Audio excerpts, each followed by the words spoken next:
Boa noite. Antes da gente começar propriamente a programação, a gente queria fazer um aviso, um convite a vocês para um espetáculo teatral que vai ocorrer aqui. E vou passar o microfone para a nossa querida Maria Luísa, que ela vai falar um pouquinho sobre essa peça que vai ser encenada aqui, além das que estão no cartaz, uma que é muito significativa para nós. Essa aqui nós fazemos um dueto. Boa noite, gente. Bom, o Instituto Casagrande, com muito prazer, convida a todos para o espetáculo grátis, dia 19 de junho, às 19h30, aqui no foyer. A peça se chama Marx Baixou em Mim. É uma peça que, aliás, o nosso ator está aqui, Gitman, né? Está aqui ele que faz a peça. Gitman, é uma peça que é de um historiador americano, e ele fala do período da vida do Marx no Sorro.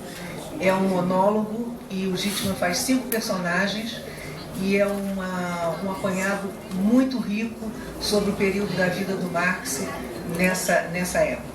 Eu convido a todos e que vocês divulguem dia 19 de junho, às 19h30, aqui no foyer, grátis. Sejam bem-vindos. Obrigado, Maria Luísa, pelo toque. Muito boa noite a todos. Primeiramente, fora Temer, né? E direta já. Nós estamos tendo o prazer hoje de abrir um novo ciclo aqui no Teatro Casagrande, um ciclo dedicado à reflexão sobre a vida política, esse momento terrível que o país atravessa, ciclo intitulado Impressões ao Calor da Hora. Daqui para frente, daqui até o mês de novembro, nós receberemos personalidades dos mais diferentes campos da reflexão, ativistas, intelectuais universitários, dirigentes da associação de classe, para conversar um pouco e lançar um pouco de luz diante dos desafios que estão colocados para as forças democráticas nesse país. Diante disso, eu queria já de pronto dizer que o próximo convidado desse nosso evento será o professor Luiz Carlos Bresser Pereira, no dia 26 de junho, às 20 horas.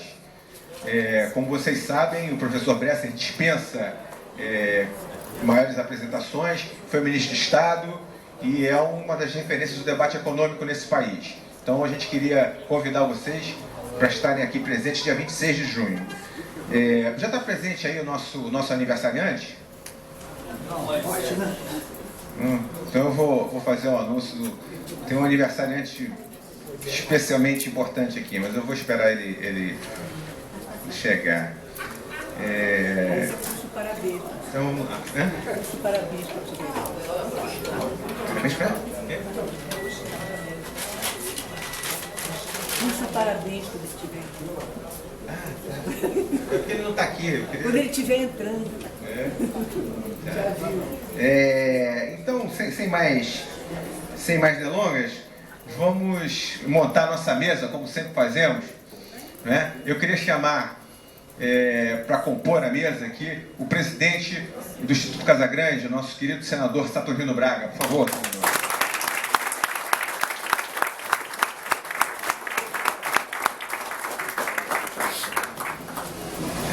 Vou também convidar a compor a mesa o presidente do Clube de Engenharia, o engenheiro Pedro Celestino, que também dispensa maiores apresentações. Por favor.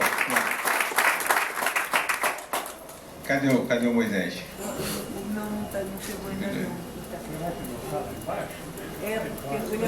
Cadê o aniversariante? Matou o chope? Tá chegando. Tá chegando.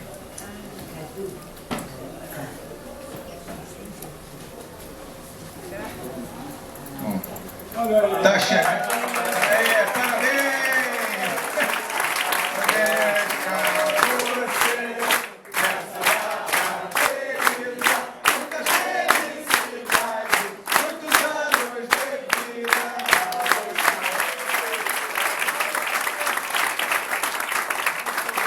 Muito bem, Moisés. Felicidade, muitos anos de vida. Muito Felicidades aí. E obrigado por você proporcionar a nós a possibilidade sempre aqui no teatro de promover essa reflexão, de discutir a política, de discutir a cultura, sempre no sentido progressista, orientado em direção ao socialismo. Muito obrigado, viu, Moisés? Você merece.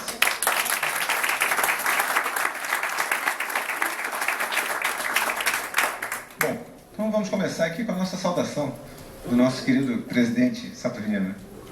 Muito bem, com muito prazer que eu hoje me dirijo a vocês, dando as boas-vindas, porque acho que este Instituto Casagrande tem prestado enormes serviços à democracia. Não à toa que o Tancredo Neves qualificou o teatro como território livre da democracia, porque nas horas mais difíceis, nos momentos mais duros, mais da repressão, o Casagrande não deixou de funcionar, convocando a população ao debate livre, ao debate democrático, ao debate honesto da situação do nosso país, da nossa cidade, do nosso estado.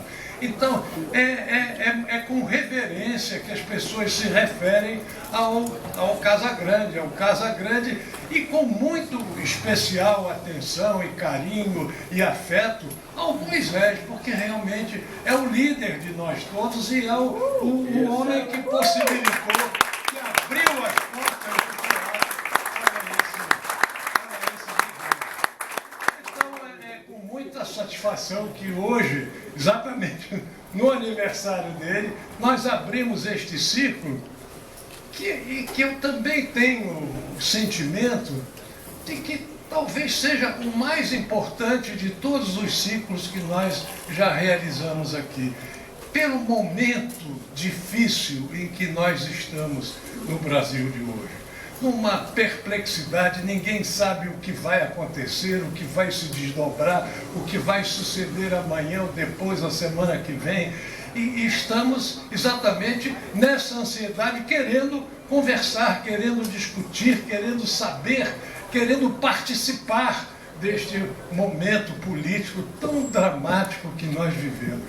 Então, no início desse ciclo, eu sinto, enfim, uma satisfação toda especial desta coincidência, dele coincidir com o aniversário da pessoa que é responsável por toda a existência desse Instituto Casagrande, que é o Moisés. Então, eu quero dizer a vocês, dar as boas-vindas e dizer também outra coisa. Há mais de 50 anos, eu sou sócio do Clube de Engenharia. O Clube de Engenharia é uma entidade tradicional, antiga, tem mais de 100 anos. Tem quantos anos? 136. 136, por aí vocês veem. Já participou de muitas lutas políticas, de muitos debates políticos, confrontos políticos nesta cidade, neste país. Sempre com uma posição correta e moderada, porque a classe dos engenheiros está toda representada ali, quer dizer, não há uma posição partidária, nem pode ter uma posição partidária, um clube que congrega todos os engenheiros do Rio de Janeiro e fora do Rio de Janeiro. E temos participado sempre na linha da democracia, na linha da defesa dos princípios democráticos, dos princípios da liberdade, dos princípios da coerência, da retidão, da ética.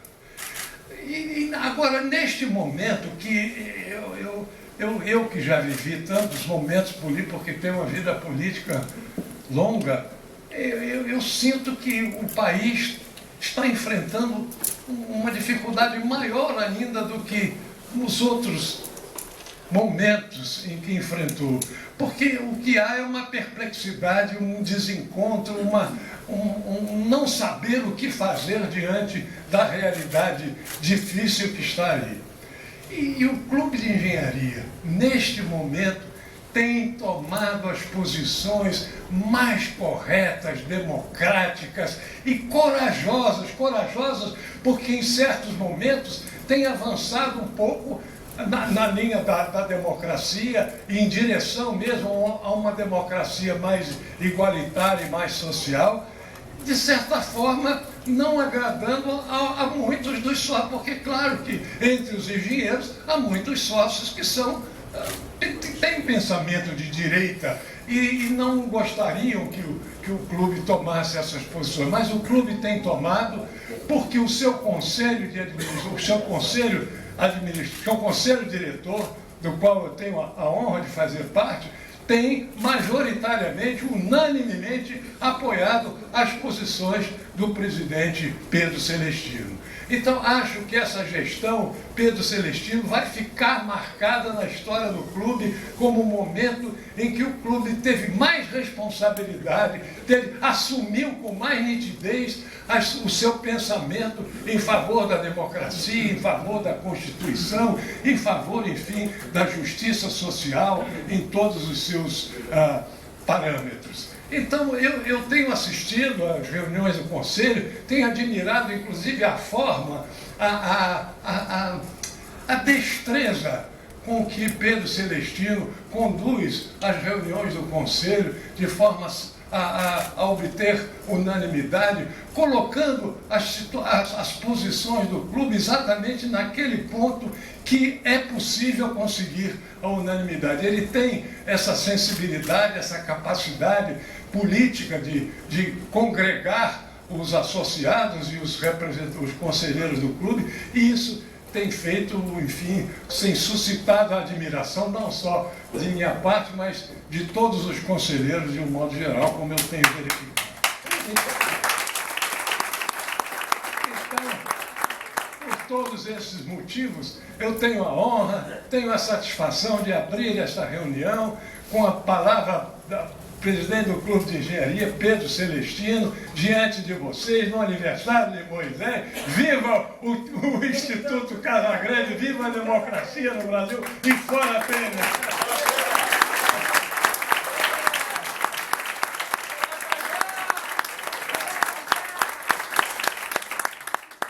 Antes de passar a palavra aqui ao Pedro Celestino, nosso convidado de hoje, eu queria fazer um registro aqui da presença de um bravo combatente da democracia em condições muito difíceis às vezes, que é o nosso querido vereador Raymond, que está aqui presente. Que defende a democracia e a igualdade social dentro de uma Câmara especialmente esteivada de vícios, mas você faz a luta certa. Muito obrigado, viu, Raymond, pela presença. Então agora, Pedro, por favor. Boa noite a todas e todos. É com grande alegria que eu volto a essa casa, esse instituto, para trocar ideias sobre o que ocorre no Brasil e no mundo, mas eu não posso começar a falar sem antes agradecer a essa manifestação de carinho que o nosso eterno senador Saturnino Braga fez. Nada mais do que a minha obrigação conduzir o Clube de Engenharia no sentido do rumo que a entidade tem desde a sua fundação, que é a defesa da democracia, da engenharia e da soberania. Essas são as pedras angulares da nossa atividade no Clube de Engenharia.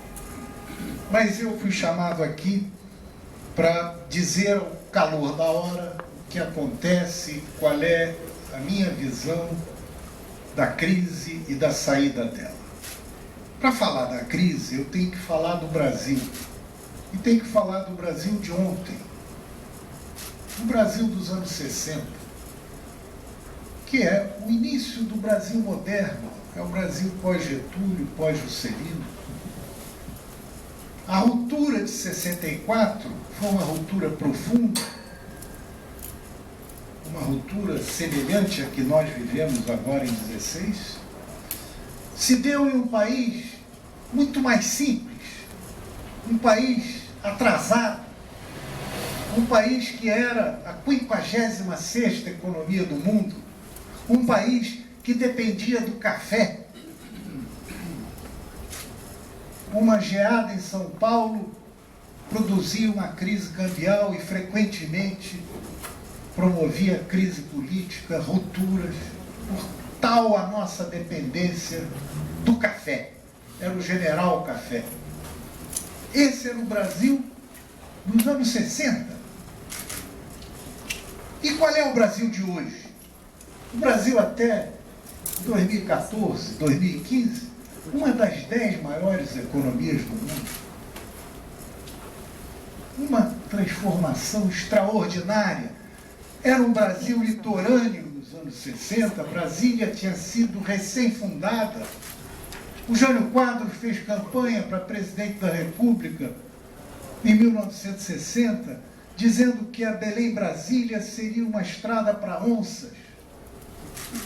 O Jânio Quadros foi ao meu estado, Mato Grosso, fazer campanha e prometeu para Três Lagoas, Campo Grande e Corumbá um gerador para que tivesse luz elétrica entre 6 horas da tarde e 9 da noite. Não havia energia. Esse era o Brasil de 50 e poucos anos atrás. E hoje é uma das 10 maiores economias do mundo. A ruptura de 64 se deu nos marcos da Guerra Fria. E pouco durou. Porque a visão de 64, a visão de Castelo, durou 3 anos, que era a visão do desmonte, a visão da submissão absoluta ao interesse norte-americano, a visão que tinha levado ao suicídio de Getúlio e que tinha procurado impedir a posse de Juscelino. Porque o que estava em luta naquele instante, em confronto, era o Brasil que veio a ser esse Brasil que conhecemos e o Brasil do atraso, o Brasil que vinha do Brasil colônia, o Brasil que não queria Petrobras, o Brasil que não queria Eletrobras, o Brasil que não queria que houvesse um desenvolvimento que favorecesse o nosso povo. Era um Brasil voltado para fora, um Brasil colonizado. Essa visão já foi rompida com a eleição do Costa e Silva. Eu não vou falar de todo o período, mas eu quero dizer que a partir de Costa e Silva, voltamos a ter um projeto nacional, que não era o nosso, mas era um projeto nacional, que pressupunha um papel importante para o Estado brasileiro, e daí veio o desenvolvimento extraordinário da Eletrobras, daí veio o desenvolvimento extraordinário da área de telecomunicações, daí veio a criação da Embrapa, possibilitando uma revolução na agricultura e na pecuária brasileira, daí veio o mar de 200 milhas, daí veio o fortalecimento da Petrobras, tudo a partir de uma visão nacional que não era nossa, porque era reacionária do ponto de vista social, e que era reacionária do ponto de vista político, porque excludente em relação aos setores mais avançados da sociedade. Aí reside uma das razões da crise política brasileira, porque a ditadura manteve o Congresso aberto e um Congresso de mentira. O poder não estava nas instituições supostamente democráticas.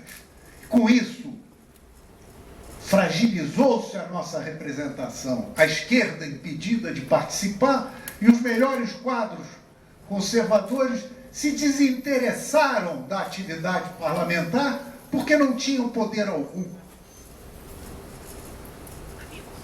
Essa chamada classe política de hoje vem daí. Porque um deputado, e o nosso Saturnino foi deputado federal, antes de 64 não tinha gabinete, não tinha assessor, tinha o seu talento e a sua proposta.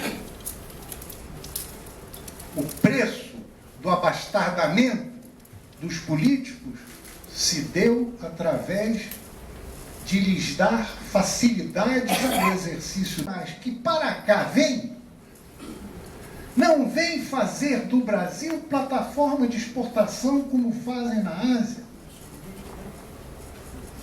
como fazem outros países da América Latina, vem para cá para disputar o nosso mercado e passam a se comportar como se nacionais fossem do ponto de vista da exigência do desenvolvimento. É o que eu chamo do capital produtivo. Claro que há contradições entre esse capital e o capital propriamente nacional. Essa discussão nós travamos na década de 50. Saturnino, no BNDES, sabe muito melhor do que eu como foi difícil essa luta, e o conceito de burguesia nacional se perdeu ao longo do tempo, porque essa burguesia industrial é uma burguesia cada vez mais globalizada. Não tem seu centro de decisão no Brasil. Mas tem compromisso com o desenvolvimento. Tem interesse no desenvolvimento. Isso, particularmente, a partir de 2003, porque nós vivemos uma crise extraordinária a partir do colapso da União Soviética, o mundo passou a ser um mundo unipolar, uma única superpotência. A história acabou, não tem mais esquerda e direita, a luta de classes acabou, todas as benesses dadas aos trabalhadores e assalariados ao longo do século XX, que se deram ou em decorrência da Revolução de Outubro, ou por temor ao seu espraiamento, passaram a ser contestadas. Contestadas por quem? Pelo capital financeiro hegemônico no planeta, pelo capital imperialista. Esse capital passou a governar o mundo. A economia do mundo passou a ser uma economia tutelada pelo capital financeiro. Essa economia levou ao controle da mídia, que passou a ser uma mídia goebbeliana. Em qualquer lugar do planeta, vocês leem nos jornais as mesmas matérias e as mesmas opiniões. Há uma lavagem cerebral no planeta. E esse ascenso do capital financeiro se deu também com a pulverização de todas as organizações políticas e sociais que pudessem estabelecer resistência. Houve no planeta enfraquecimento da luta sindical, da luta associativa, dos partidos políticos, de tudo que significava representação política coletiva. E estimulou-se cada vez mais o individualismo. E, além disso, tensões secundárias na sociedade passaram a ser as tensões determinantes do comportamento coletivo. A questão de gênero, a questão ambiental, questões que são importantes sim, mas elas não passam de questões secundárias diante das questões que garantam a sobrevivência das pessoas. A maior parte das pessoas quer saber como vai sobreviver. A questão econômica é, assim, a base do comportamento social. Isso foi amortecido extraordinariamente nos últimos 20 e poucos anos. No mundo inteiro. O que nós vemos no Brasil se vê em todos os lugares do mundo, nos Estados Unidos, na Inglaterra, na França, na Alemanha, qualquer lugar do mundo, temos o mesmo tipo de conflito, procurando orientar a sociedade para discutir questões que não são as questões fundamentais para a sua sobrevivência. Assim, se estimulou a luta religiosa. a clivagem da religião, vê-se isso claramente nos conflitos que varrem o Oriente Médio, levando ao sofrimento de milhões de pessoas. Esse cenário, esse pano de fundo, se agravou extraordinariamente pós-crise financeira de 2008, que não foi ainda superada, nem nos Estados Unidos, nem na Europa. Nesses 20 e tantos anos, surgiu no planeta uma nova potência econômica, a China, que passou a ser um ponto de perturbação no domínio até então exclusivo do planeta por parte do imperialismo. A China, com uma visão forte, nacional, de Estado,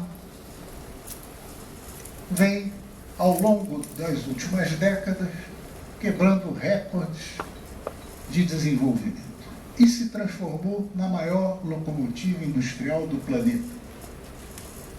Ora, isso provoca um abalo geopolítico de grandes proporções. O que era antes um mundo bipolar, um mundo que tinha o bloco capitalista imperialista de um lado e o bloco soviético do outro, o modelo da Guerra Fria, passou a ser um mundo com centros de poder dispersos. China, Rússia, Índia, Rússia nuclear se recuperando do desastre que foi a década de 90, quando quase a sua unidade territorial foi desmantelada. A Rússia perdeu, sem guerra, 60% da sua produção industrial ao longo da década de 90. Para vocês terem uma ideia do estrago que foi feito na década de 90 na Rússia, a Alemanha, depois de 4 anos de bombardeio incessante, tanto do Ocidente como do Oriente, perdeu 40% da sua capacidade industrial. A Rússia, sem guerra, perdeu 60%. Um desastre. Mas continua a ser uma potência nuclear.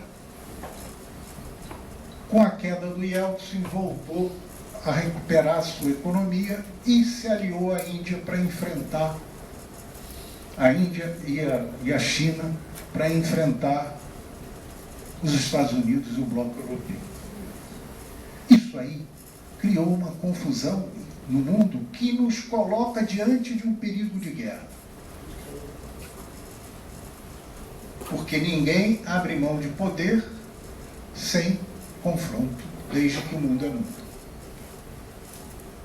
Tensões enormes passaram a se dar tanto na franja da Europa do Leste como no mundo árabe, com várias guerras localizadas, prenunciando um possível confronto que coloca em risco a sobrevivência da espécie, porque um confronto de gigantes não pode deixar de ser nuclear. Esse é o risco maior que corre o planeta. A eleição americana deu errado. O Trump é imprevisível. A Clinton era previsível no rumo da guerra. E o Trump é imprevisível. Isso desarrumou o jogo geopolítico do ponto de vista do Ocidente. Nesse espaço, a China e a Rússia fazem uma iniciativa ousada. Propõem à Europa integrar a economia da Eurásia em um único espaço econômico. A China lança um projeto de uma nova rota da seda, que é uma rota terrestre de Pequim a Londres. Recentemente, chegou a Pequim o primeiro trem de carga saído de Londres, levou 18 dias. Muito menos tempo do que a rota marítima. E integra economias ao longo desse trajeto. Por que eu falo do mundo? Para poder chegar no Brasil. Nós somos uma das 10 maiores economias do mundo. E o imperialismo não vê com bons olhos a ascensão do Brasil neste quadro. Um Brasil que era cada vez mais senhor do seu destino. Um Brasil que, ao invés de se preparar para uma guerra com a Argentina, quando eu estudava no ginásio, o PIB da Argentina era equivalente ao do Brasil e hoje é menor que o de São Paulo. O Brasil passou a buscar a integração econômica na América do Sul. O Brasil, vendo o chinês entrar na África, buscou chegar à África e oferecer seus serviços, seus produtos, sua engenharia aos africanos. Levou o seu banco de desenvolvimento, o banco da época do Getúlio, que se fortaleceu extraordinariamente ao longo da sua história, levou o seu banco para a África, levou o seu banco para os países vizinhos. E começou a disputar espaço geopolítico com os gigantes, com a visão de um mundo multipolar. Daí propõe uma aliança com a China, com a Rússia, com a Índia, com a África do Sul. E cria o chamado BRICS. Cria um banco de desenvolvimento desses países com um capital maior do que o do Banco Mundial, que era um instrumento financeiro de exportação de produtos e de serviços do imperialismo. Como? O Banco Mundial deixou de ser relevante? O Fundo Monetário Internacional deixou de ser relevante? Não pode. Não pode. Assim, em 2013, quando a Dilma, de uma forma atabalhoada, ousou enfrentar o capital financeiro, baixando a taxa de juros, achando que ia contentar o capital produtivo,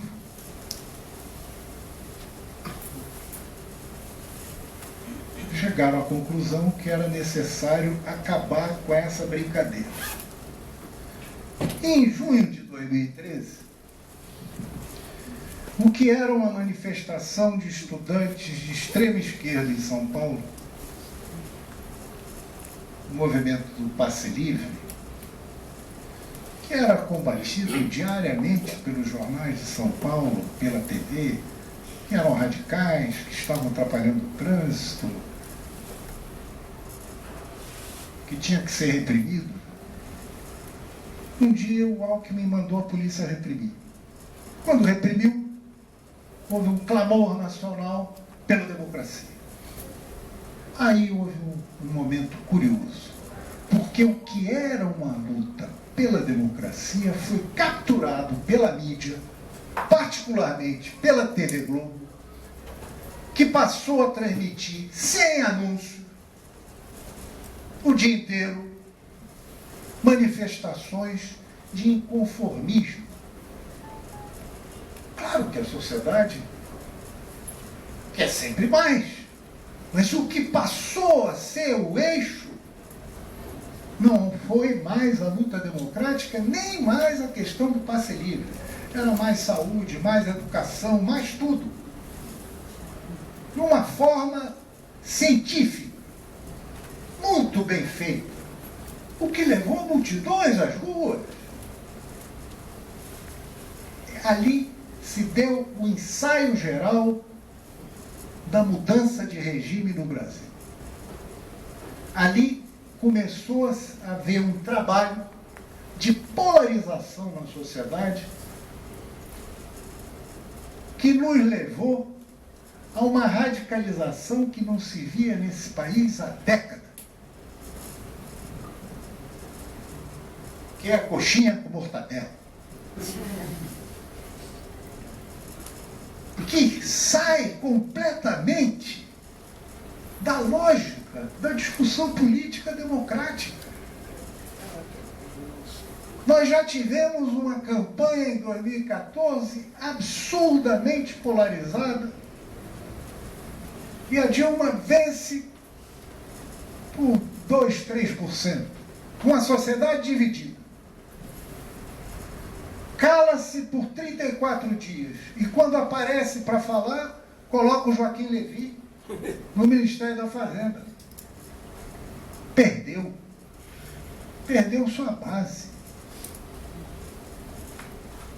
A política econômica brasileira foi capturada pelo mercado financeiro ainda no governo Dilma Rousseff. Isso é importante que se fixe. A Petrobras começou a ser destruída no segundo mandato da Dilma, na administração Bendini.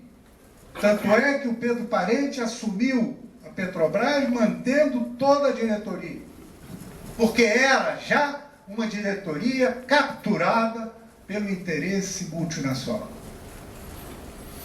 Nós começamos a perder ali, porque ali começou a se aplicar no país uma política econômica que é de exclusivo interesse do mercado financeiro e que deu errado em todos os lugares do planeta em que foi aplicado. O último exemplo é o da Grécia.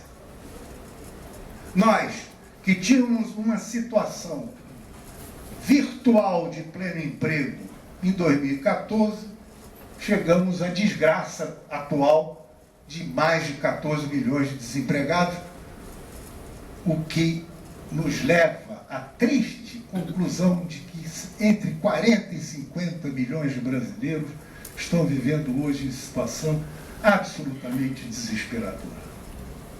Esse processo culminou com o impeachment, com a sociedade mobilizada a favor do impeachment.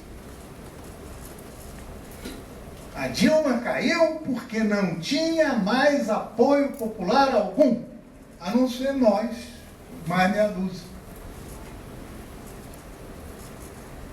O capital produtivo não era golpista, mas embarcou no impeachment porque lhe foi oferecido o paraíso.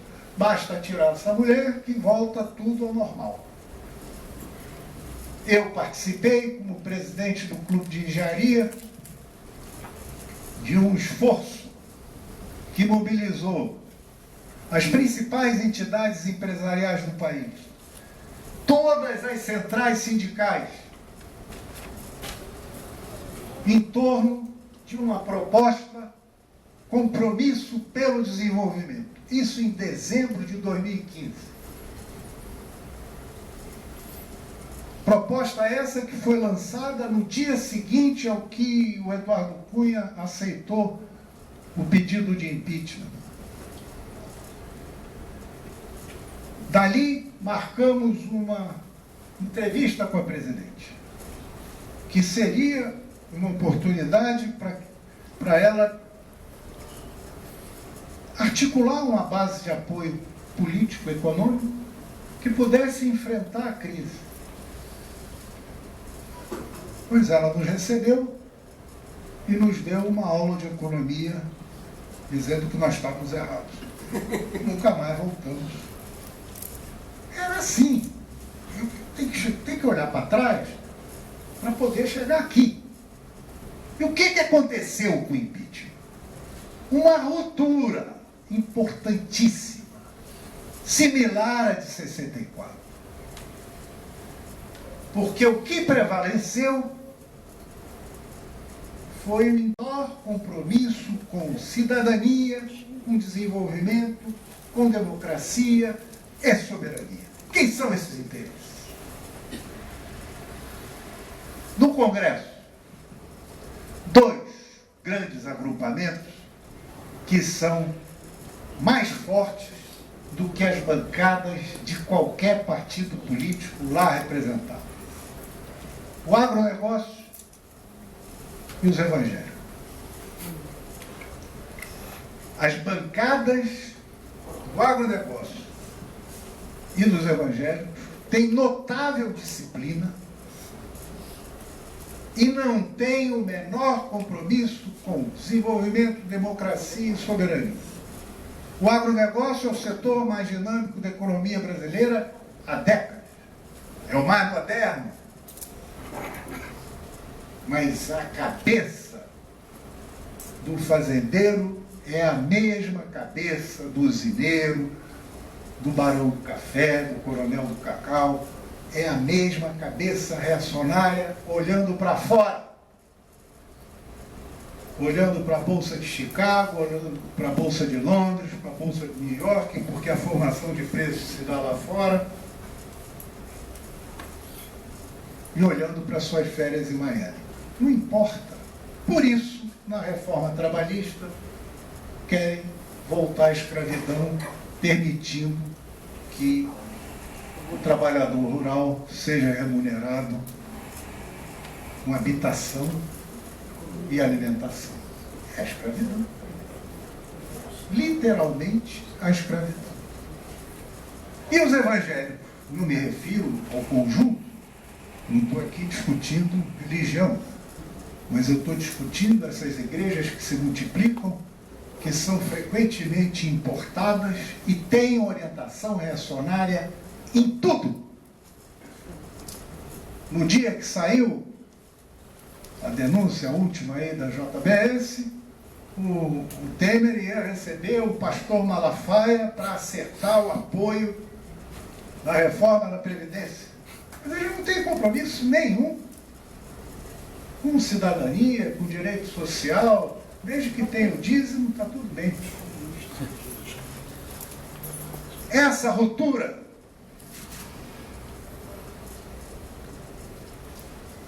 tem uma consequência importantíssima. Por quê? O grupo que tomou o poder buscou metódica e sistematicamente destruir tudo que se conquistou nesse país desde a década de 50. Do ponto de vista social e do ponto de vista da soberania. Por isso o ataque sistemático à Petrobras, por isso o desmonte do BNDES, por isso a desnacionalização em curso na Amazônia, a privatização dos serviços de telecomunicações, do satélite geoestacionário, o desmantelamento que se observa em toda a atividade de pesquisa, a universidade amesquinhada, uma reforma do ensino médio que é feita a toque de caixa, sem discutir com ninguém, e reforma trabalhista e previdenciária também imposta de cima para baixo, com uma visão absolutamente reacionária. Olha, é mais reacionária do que qualquer proposta conservadora feita nos últimos 60 anos. E passa por toda a ditadura, por tudo da ditadura. Do ponto de vista social, é um retrocesso gigantesco.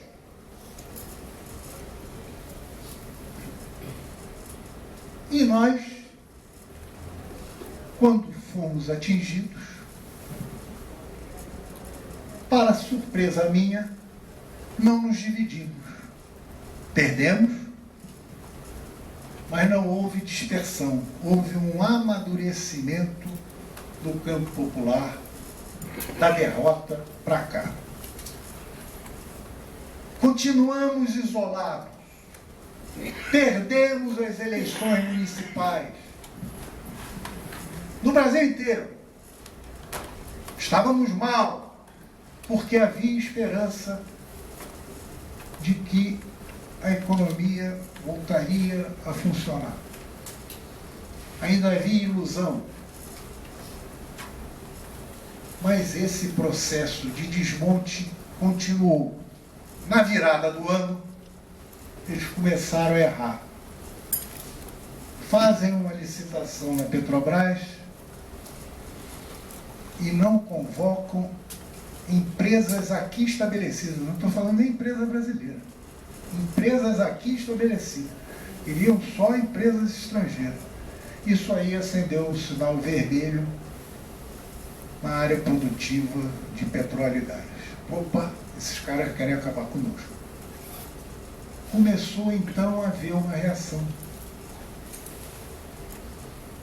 que vem se avolumando. E à medida que esse governo avança, vai perdendo sua base política. Por quê? O amadurecimento nosso levou a que nos uníssemos em torno de propostas simples, nenhum direito a menos. Isso possibilitou uma unidade inédita nos últimos 15 anos no movimento sindical. As 6 principais centrais sindicais do Brasil se uniram e trabalham em conjunto. Olha que no período Lula e Dilma, que tinha toda a facilidade para entendimento na área sindical, não se conseguia unidade no movimento sindical. Hoje, todo o movimento sindical trabalha com uma direção unitária, nenhum direito a menos. Foi a partir daí que nós começamos a sair do isolamento.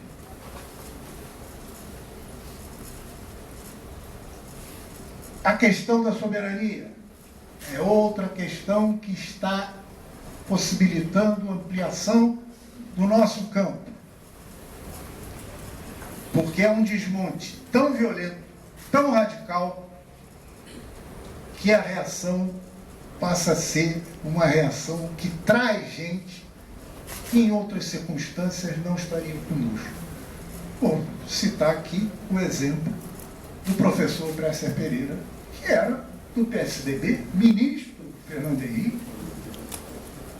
e que, ao longo desse processo, se convenceu de que realmente o que está em curso é o desmonte do Brasil, é a volta ao Brasil colônia.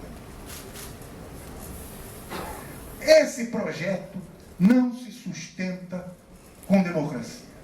Esse projeto só se sustenta com ditadura, e ditadura muito sangrenta, porque não se consegue dar esperança a 200 milhões de habitantes com políticas dessa natureza, sem dar uma proposta de desenvolvimento econômico e de ascensão social. A luta pela democracia, então, é a nossa luta central. Sem o que nem esse espaço aqui estará disponível para debater. Então eu coloco a questão da luta pela democracia como uma luta central. A questão da preservação de direitos e de conquistas das últimas 6, 7 décadas também é uma questão essencial. E a luta pela soberania é uma questão essencial, sem o que deixará de ter sentido se falar de Brasil. Claro que o ideal seria um mundo sem fronteiras. Desgraçadamente, não vai ser para os meus dias. E enquanto não houver uma consciência coletiva de que a única maneira dessa espécie sobreviver no século XXI é através do planejamento do uso dos recursos naturais que são finitos, enquanto não houver esta consciência, o mundo será dividido em países, haverá guerras e haverá alianças, e nós temos que saber onde nos posicionar. E o campo em que eu me situo é o campo do mundo multipolar. Porque é o único campo que dá ao país a possibilidade de projetar uma articulação com os seus vizinhos que nos leve a uma sociedade mais justa, economicamente desenvolvida. Nas circunstâncias que vivemos para chegar ao dia de hoje, com essa crise no jogo do poder, no âmago do poder, de uma quadrilha que tomou o poder com a visão de se livrar da Lava Jato, achando que se fizesse tudo o que o mercado quer, seria preservada no seu patrimônio. Não deu certo. E há um desarranjo, porque o centro do poder é a entrega do petróleo, é o desmonte do Estado, é a reforma trabalhista, é a reforma da Previdência. Isso não importa. Aí são as outras reformas, mas o centro duro é esse. Não importa se é Temer. O Temer é laranja que já foi chupado. Importa que quem assumir continue com o mesmo programa. Vocês estão lendo jornal, estão vendo televisão, e é isso que se diz de manhã, de tarde, de noite. Não dá para mudar. O que nos cabe? Ocupar a rua, que é o que nós estamos fazendo, com propostas democráticas. Nenhum direito a menos. Direta já. Não acho que seja factível. Pode ser. Acho que é correta a visão unitária de ocupar a rua com proposta de direta já. Mas eu estou analisando o quadro. Não vou vender ilusão. Eu acho que o que é central para nós, mais importante para nós, é articular interesses que possibilitem a retirada dessas reformas, barrar as reformas trabalhistas da Previdência, porque é um governo ilegítimo, porque é um governo que não tem respaldo para empurrá-las a ferro e fogo, para que essas reformas sejam discutidas democraticamente. Reformas da Previdência e reforma trabalhista não é um bicho de sete cabeças. O que é intolerável é o que está sendo proposto. Então essa é uma questão essencial. A outra questão essencial é a reforma política. Sem o que nós vamos reproduzir o que está aí. E essa reforma política é uma reforma que já avançou muito no Congresso. Nesse Congresso. Já há uma razoável dose de consenso para aprovar financiamento público, para aprovar cláusula de barreira, para aprovar voto em lista em 2 turnos para que não haja ditadura partidária.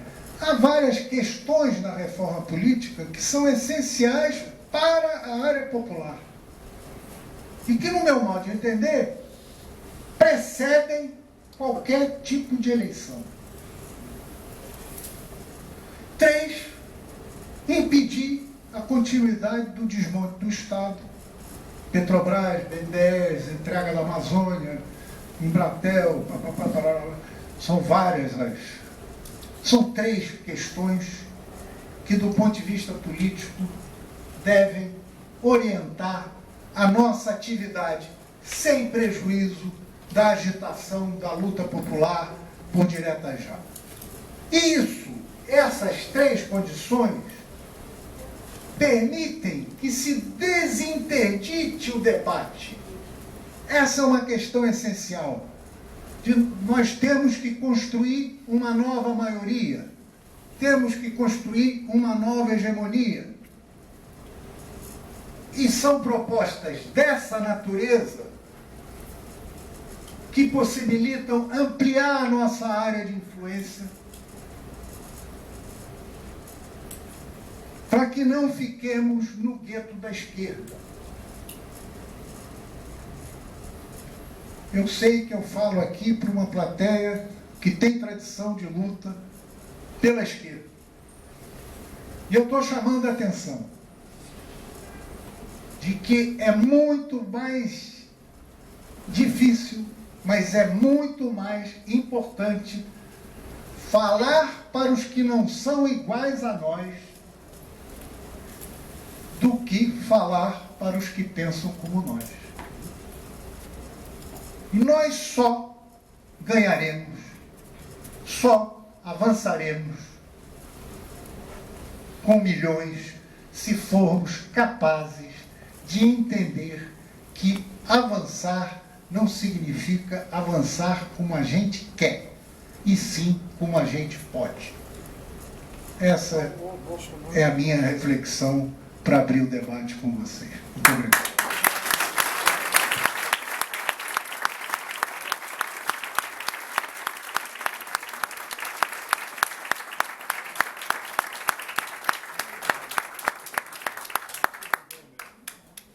Depois dessa substanciosa abertura, vamos passar ao nosso debate.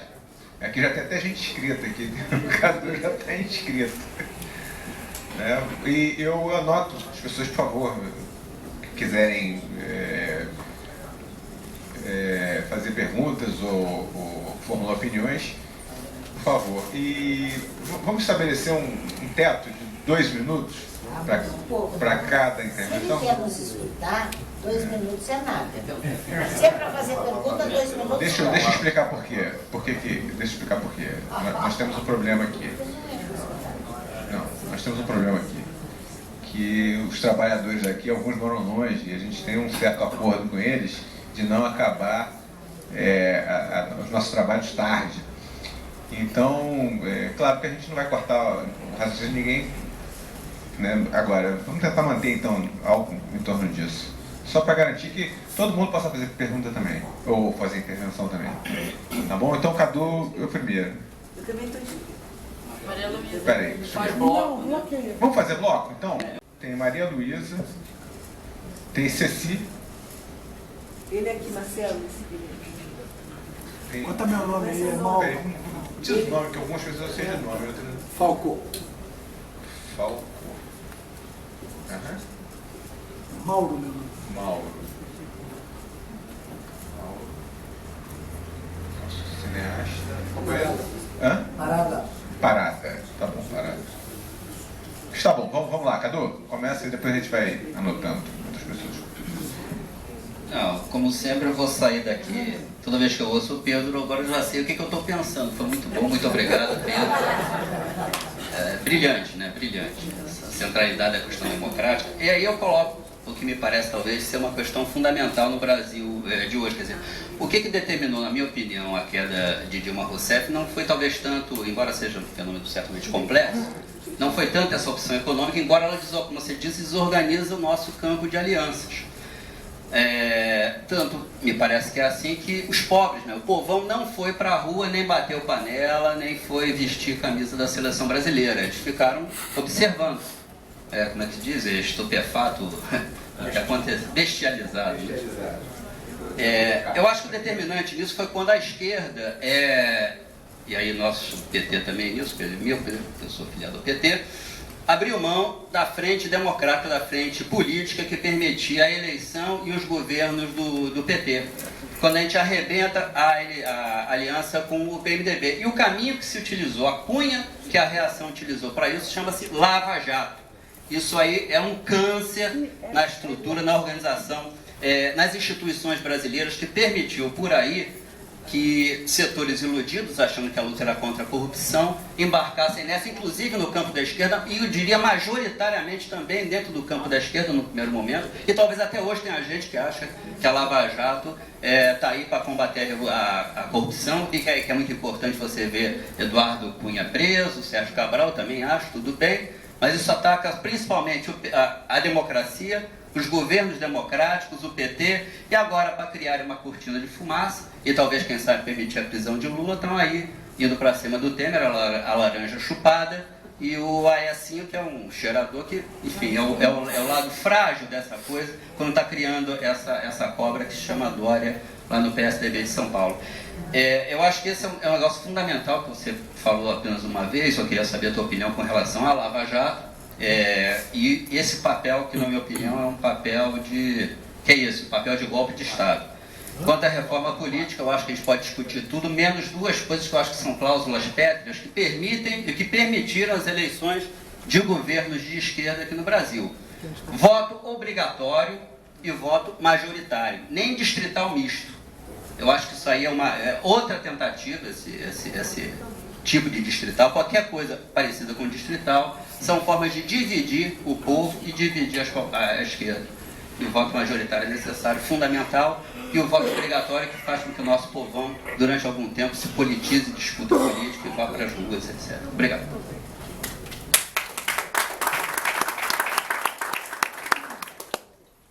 Bom, Maria Luísa, por favor.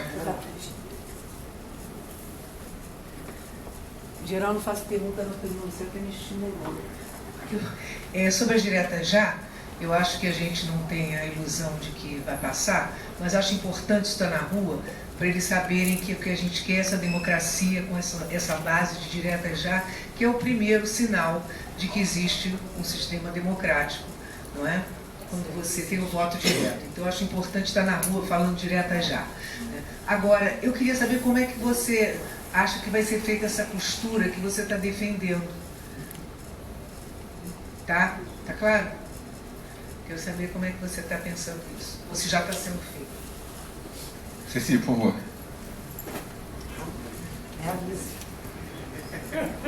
Te dá uma licença poética. Boa noite. Eu, na verdade, tenho muito mais dúvida do que convicção. Quer dizer, marcar o início do golpe não é fácil. Afinal de contas, a eleição do Collor já não foi um golpe?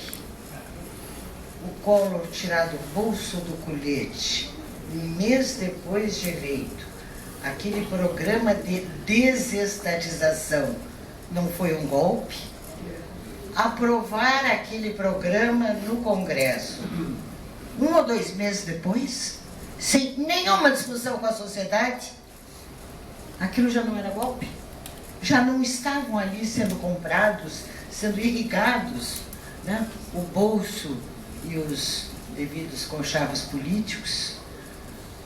Quando eles, em 93, fazem aquela comissão para rever a Constituição de 88, né, que tiram a diferença entre empresa nacional e empresa estrangeira, sem o menor debate com a sociedade, não foi um golpe? Quando já vem lá com a emenda do parlamentarismo, já não era o golpe em marcha? Vou passar por cima do governo Fernando Henrique, que a gente sabe um pouco mais, mas só lembrando que no segundo mandato, na reeleição do Fernando Henrique, vai para a presidência do Congresso Michel Temer, sobe para ministro do Transporte para liquidar coisas preciosas do patrimônio estatal, Padilha. Foi o ministro a partir de 98. Se a gente estava articulado há muito tempo, pelo amor de Deus. Quer dizer, eu fico, não sei se até como mulher, eu fico um pouco irritada quando colocam a Dilma para ser crucificada, porque esse golpe vem há muito tempo. E se nós quisermos, dentro do PT, quando Lula, que eu amo, faço vários elogios, considero o Lula um herói, eu o vejo como pessoa honesta e um herói de ter resistido a essa cavarilha, mas o Meirelles nos chegou pela mão de quem? que a gente deu para o Meirelles? A presidência do Banco Central. Sabe o que é a presidência do Banco Central? É 50% do comando da economia, uma economia manietada pelo Plano Real, que tentou dolarizar a economia, porque o RV, e o Gustavo Franco confessou e outros, era pura e simplesmente o dólar disfarçado. Quer dizer, um real. Bom, então isso, está sendo costurado há muito tempo. Quer dizer, isso é que eu acho que nos falta, é alguma coisa de economia. Porque, por exemplo, o governo mundial, desde a década de 90, o Banco Mundial está anunciando e está dizendo, chega de política, política não leva a eficiência, nós temos que substituir a política por um governo de técnicos. O Fórum de Delfos, professora Sofia Mapá, ela colocou isso muito claro para a África, outros colocaram aqui, entende? Então, quer dizer, na verdade, nós estamos assistindo um capítulo da implantação do governo mundial. Não é? E o Meirelles representa a chegada deles aqui. Não é? Não esqueçamos que ao sair o Fernando Henrique deu o status de ministro para que eles não fossem julgados pelos tribunais comuns. Pois é, agora tem que terminar, mas não disse nada. Ao Pedro Malan, ao Pedro Parente e ao Zé Serra. E esses projetos que estão passando agora, uma grande parte é do Serra, porque tem que fazer pesquisa parlamentar também. O Lula, quando sai, ele deixa um projeto de implantação do salário horário. Né? E agora, Marx, que o Pedro gosta e eu também, a gente já discutiu muito. Lição básica de Marx. Não dá para desnacionalizar o aparelho produtivo sem desnacionalizar o aparelho político. Sequestraram a economia e disseram agora o Estado é meu, com Dilma sem Dilma, com erro sem erro. Essa é que é a verdade. E nós, a sociedade, a esquerda, quer dizer, tinha algumas pessoas gritando, olha a desnacionalização, olha a desnacionalização. E ninguém fazia nada, ninguém dizia nada, era um tabu. Não era correto politicamente abordar o tema da desnacionalização. E esse é o preço que a gente está pagando. Então, a hora de começar a falar aquilo que vem à cabeça da gente, como eu faço, e me desculpem, se de vez em quando eu contrario algo do politicamente correto, mas eu acho que chega, a gente tem que aprofundar nossos conceitos e nossos passos.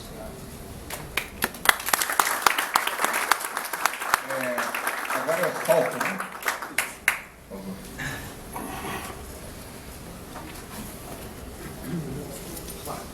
Bom, vou ser bastante breve. Duas questões. A primeira sobre a questão internacional e econômica. E realmente a sua lucidez, começando daí, chegando ao país, foi muito importante para mim. Hoje, tem uma diferença muito grande, e eu queria que você explorasse isso, entre o espaço que a gente tinha em 64 e hoje. Casualmente, esses que são reacionários do agronegócio, eles exportam para a China. Eles exportam para a China. É interessante que no dia que eu fizer a operação sobre a carne fraca, os Estados Unidos, e aliás era o nome de mercado financeiro, bullish, né? Os Estados Unidos fecharam o pacote de exportação, de voltar ao mercado chinês para exportar carne para a China.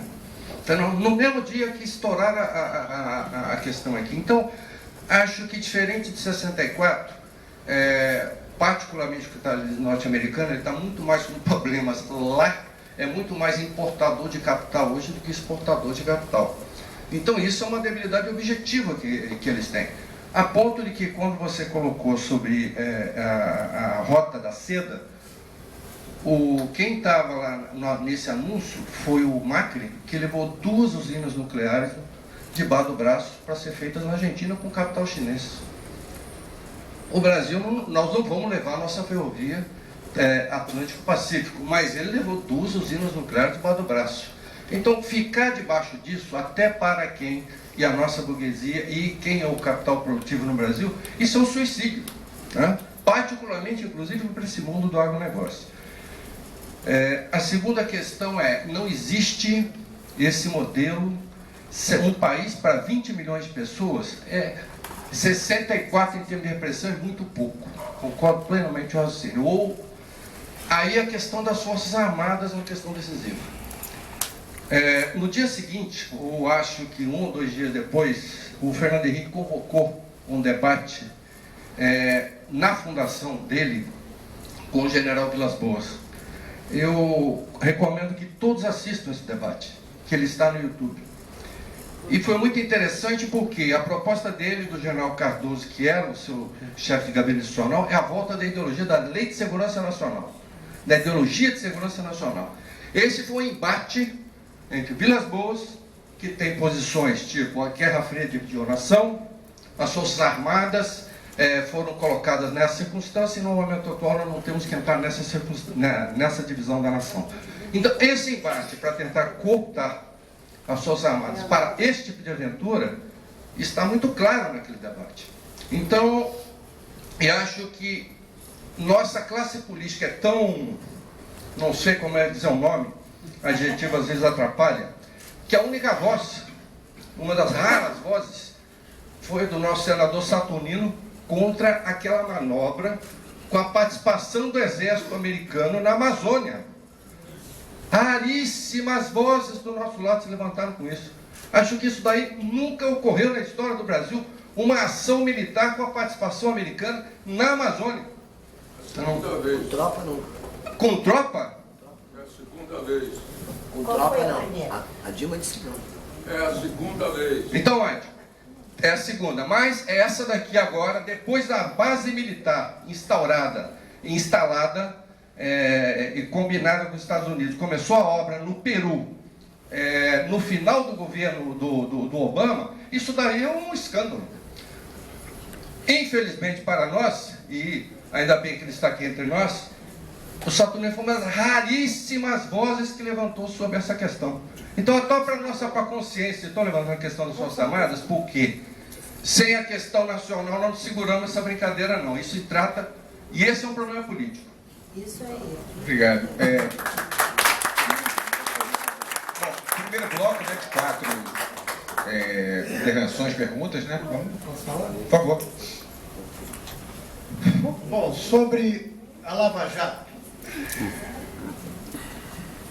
As camadas médias urbanas no Brasil, desde 1922, se movimentam em torno da questão da corrupção. Se pegar a história brasileira, todas as intervenções militares que ocorreram entre os anos 20 e 64, tinha a corrupção como um dos grandes problemas. Getúlio, quando caiu, tinha um mar de lama. Né? Brizola, quando ganhou a eleição aqui em 82, dizia que ia lavar as escadarias do Palácio Guanabara. Vocês se lembram disso? A questão da corrupção é uma questão que está no imaginário popular das camadas médias. Jânio Quadros tinha vassoura. Se elegeu com a vassoura. Era vassoura contra a espada. Então, isso está no imaginário popular. Como é que surge a Lava Jato? Surge de uma ação do Tasso Genro, ministro da Justiça, fazendo, ao arrepio do Congresso Nacional, um convênio com a DEA, que é o Departamento de Combate ao Narcotráfico dos Estados Unidos, para combater o narcotráfico na Tríplice Fronteira. Com isso, a DEA se estabeleceu em Curitiba em 2008. Evidentemente que a partir do narcotráfico, os americanos montaram cursos lá e nos Estados Unidos para procuradores, policiais federais, juízes. Criaram uma estrutura de poder paralelo, ideológica, não é por corrupção. O nosso aparelho de Estado, ideologicamente, é um aparelho que olha para os Estados Unidos como, antes da Segunda Guerra Mundial, olhava para a Inglaterra e olhava para a França. Hoje olha para os Estados Unidos, até hoje. É a visão hegemônica. E esse conjunto se municiou de ferramentas para deflagrar, quando foi da conveniência dessa operação de mudança de regime que veio em 2013, deflagrar a Operação Lava Jato, contando com o apoio maciço da mídia, que é goebbeliana, como eu disse a vocês. Isso é montado. E é montado ao arrepio da lei. Porque nós temos hoje um judiciário que é pautado pela Rede Globo. Isso não existe no mundo sessão de Supremo Tribunal Federal transmitida por televisão. E as nossas sessões são transmitidas pela televisão. Então, os juízes falam para a televisão, não falam mais nos autos. São 11 juízes que são supremos. A maior parte das decisões do Supremo, o Marcelo está aqui, não me deixa mentir, hoje são decisões monocráticas, quer dizer, um juiz resolve. O colegiado raramente opina. E é uma confusão tão grande que mesmo em pedidos de habeas corpus, agora, na Lava Jato, o do Dirceu foi feito por uma maioria e o do Bonlai foi feito por outra maioria na mesma turma, com os mesmos fundamentos. Quer dizer, na minha terra diz que vaca não está conhecendo bezerro. É uma confusão tão grande que não dá para entender. A sociedade é a favor da Lava Jato. Todo mundo é a favor da Lava Jato porque é a favor do combate à corrupção. Dentro da lei. A Volkswagen fraudou 8 milhões de clientes aí, índices de poluição atmosférica, paga multas bilionárias. Sua direção foi processada, presa quando teve que ser preso, o diabo. Mas não deixou de produzir um veículo, porque ela é importante para a economia da Alemanha. Ela é 15% do PIB alemão. E nós destruímos a nossa engenharia, que estava presente em 41 países, incomodando as empresas americanas. Perdemos esse mercado, e não é só a engenharia, perdemos os nossos produtos. JBS é o único setor da agropecuária em que a formação de preços é feita no Brasil. Por quê? Na soja, no milho, açúcar, café. O que é brasileiro é atividade agrícola que não... Agradecendo aqui a presença de todos, né? E mais uma vez convocando todos para dia 26 aqui, para 26 de junho, que cai numa segunda-feira, segundo o Cadu, né? Em que vai estar presente aqui o professor Bresser Pereira, né? Então, já agradeço aqui desde já a presença de todos. Vou passar o microfone aqui para o nosso caro Pedro Celestino para fazer a última bateria, responder a última bateria de perguntas. Vamos lá, sobre essa questão, ainda sobre a questão militar, o Clube de Engenharia também se manifestou contra a intervenção americana na Amazônia.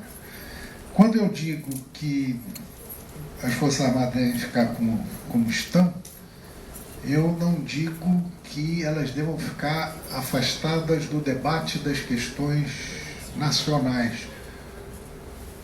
Ao contrário, como presidente do Clube de Engenharia, tenho procurado me aproximar dos centros de formulação das Forças Armadas, porque eles têm por obrigação pensar o Brasil. E nós, ainda sob o trauma do golpe de 64, nós as deixamos de lado, o que é um erro. Uma coisa é participar da formulação estratégica. Aí outra coisa é a intervenção com a Força Armada, porque aí acaba com o ciclo. Essa é uma questão importante. Sobre a questão do papel da imprensa, o Brasil, essa questão da imprensa é uma questão tão importante que o Getúlio, quando foi presidente no segundo mandato, ele criou um jornal para poder veicular a sua posição. A Última Hora foi criada para defender a posição do governo, porque a mídia era toda contra ele. E a mídia naquela época era uma mídia muito fraca. Era uma mídia que se resumia a Rio e São Paulo. Não é? Porto Alegre, para agradar os gaúchos, tinha o Correio do Povo. Mas não tinha o peso que tem hoje. Nós avançamos na Constituição de 88, quando o papel da mídia já era um papel importante, colocamos um dispositivo na Constituição sobre a regulamentação da atividade da mídia. Isso foi uma conquista dos movimentos sociais e da esquerda. No entanto, não tivemos força política para implementar isso. O grande avanço que houve... Não houve. Nem regulamentado. Não. O grande avanço que houve foi a conferência sobre meios de comunicação no segundo mandato do Lula, que saiu com uma proposta de regulamentação da mídia que tinha muita semelhança com a visão alemã, que é a visão mais moderna da Europa. E a TV Brasil? Muito bem. Isso foi feito no final do segundo mandato do Lula. A Dilma se elege, coloca o Paulo Bernardo no Ministério das Comunicações, e a primeira declaração dele foi a de que aquele assunto não era um assunto prioritário do governo. Quer dizer, uma das razões da Dilma ter se isolado é que ela em nenhum instante se dispôs a enfrentar a mídia, que tem um papel formador da opinião pública enorme. A gente vê isso no cotidiano. O que a gente tem que fazer? Lutar para que se regulamente o artigo da Constituição que prevê isso. E existe proposta de conferência nacional de comunicação que mobilizou profissionais de imprensa e movimentos sociais, políticos do Brasil inteiro. Com um código mais ético também, né? Mas a proposta de regulamentação entra com tudo. Não é? Não, por exemplo, nos Estados Unidos, que são o farol do liberalismo, quem tem televisão não pode ter jornal, nem pode ter rádio. A América tem uma visão muito mais restritiva da mídia do que a nossa. Nós temos 3 grupos que controlam o país inteiro. 5 famílias. É mais gebeliano do que em qualquer lugar do planeta. Muito bem. E, por último, eu queria fazer uma menção à costura que está sendo feita. A costura, do nosso ponto de vista, tem que ser em torno de 3 pontos que eu já defini. Nenhum direito a menos, reforma política e soberania nacional, quer dizer, acabar com o desmonte de BNDES, Petrobras e todas essas medidas lesivas ao interesse nacional. Se candidatos a presidente da República não se comprometerem com isso, a nossa posição deve ser de não comparecer ou votar contra a qualquer tipo de eleição indireta. O nosso compromisso é com isso e é com a rua. A nossa força está na rua. Eu acho que hoje é muito difícil passar a reforma da Previdência. Mais difícil do que há uma semana. Mais difícil do que há 15 dias. E a própria reforma trabalhista é uma reforma difícil de ser passada da forma que está no Senado. Nós temos que explorar isso, e isso só vai se consolidar na medida em que nós tivermos a rua conosco. Vejam vocês como é que mudou a situação. Há um ano, a rua era deles. Hoje eles não conseguem mobilizar, mas a rua não está conosco, está vindo para nós. É necessário que nós tenhamos a humildade de entender que a nossa proposta não pode ser proposta radical, tem que ser proposta em cima desses marcos, que são os marcos que possibilitam ampliar a nossa base. E há propostas, aqui ninguém levantou, mas há propostas, por exemplo, constituinte exclusiva. Isso é uma maluquice. Se eles quase que conseguem passar reformas com quórum qualificado, se fizer uma constituinte exclusiva agora, com maioria absoluta, aí não vai sobrar nada, pedra sobre pedra da Constituição de 88, que é o objetivo principal deles, é acabar com todas as conquistas sociais da Constituição de 88. É isso. Muito obrigado por todos. Pessoal, queria fazer aqui um agradecimento aqui especial à presença aqui do engenheiro Pedro Celestino. Muito obrigado aqui pela sua substanciosa intervenção, que serviu aqui para a gente continuar travando esse debate com muito mais armado, com muito mais categorias de análise. Muito obrigado. Ah, outra coisa, última. A reunião das frentes em São Paulo, das centrais em São Paulo, deliberou a realização de uma nova greve geral para o fim de junho, né? Que é algo de absolutamente importante. Muito obrigado. Lançado hoje o Plano Popular de Emergência. Ah, tá. Sim. É da Frente Brasil Popular, né? Tá, na PUC de São Paulo. Obrigado pelo registro. Bom, boa noite.